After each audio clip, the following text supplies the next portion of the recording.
milyongacha garovsiz beriladi. Mayli bankiri ham hokimiyatdan tushunashsa, hozir bizga 19 mayli biriktirilgan. 19 maylida 19 agentimiz bor. Shularda mayli bankirimiz bor.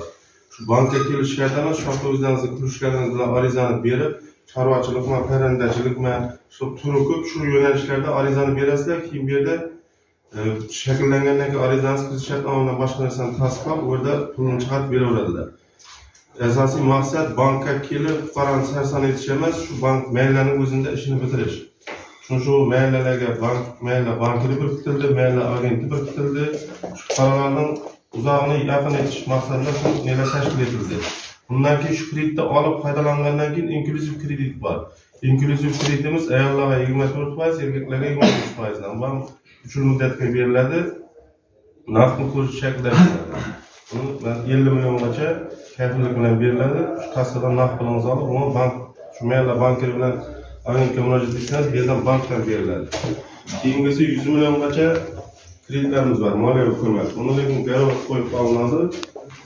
100 milliongacha bank plastik kartochkaga tashab beriladi.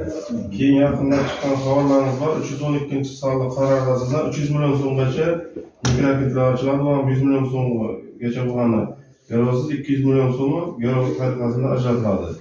Keyin hozir undan boshqa bankimizda mavjud yuridik shaxslarga charm yo'nalishida, chorvachilik yo'nalishida, quyosh panel, shundan boshqa kredit turlari bor. Hammangizga pastda tarqatilgan materiallarimiz bor. Ko'rgazmalar shuni